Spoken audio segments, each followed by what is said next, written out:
रमज़ानुल मुबारक के बाद अगर किसी महीने को सबसे मुक़द्दस और बाफजीलत तस्लीम की गई है तो वो माह शाबान है। इस बाबरकत महीने के निस्फ रात को एक अजीम मकाम हासिल है, जिस रात तकदीर के बड़े बड़े फ़ैसले किए जाते हैं और तमाम मखलूक़ात के मामलात, उम्र, रिज़्क़ और मौतो हयात तजवीज़ की जाती है। अल्लाह रब्बुल इज़्ज़त के दरबार में 4 ऐसे मुकर्रब तरीन फरिश्ते हैं जिन्हें अजीम कामों के लिए मुकर्रर किया गया है। हज़रत जिब्रील अलैहिस्सलाम, जिनका काम अल्लाह की किताबें और पैगाम पैगंबरों के पास लाना था।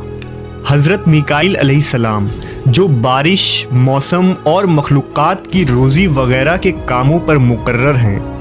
हज़रत इसराफील अलैहिस्सलाम, जो क़यामत के दिन सूर फूकेंगे।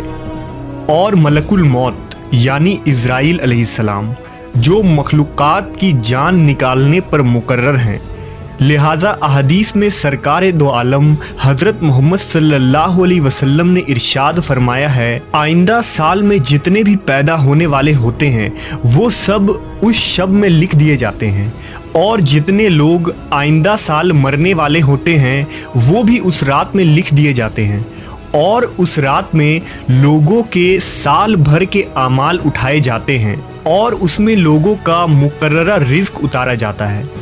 रिवायतों में आता है कि शाबान की 15वीं रात में अल्लाह मलकुल मौत को एक फहरिस्त देकर हुक्म फरमाता है कि जिन जिन लोगों के नाम इसमें लिखे हैं उनकी रूहों को आइंदा साल मुकर्ररा वक्तों पर कब्ज़ करना। तो उस शब में लोगों के हालात ये होते हैं कि कोई बागों में दरख्त लगाने की फिक्र में होता है, कोई शादी की तैयारियों में मसरूफ़ होता है, कोई घर बंगला बना रहा होता है, हालांकि उनके नाम मुर्दों के फहरिस्त में लिखे जा चुके होते हैं।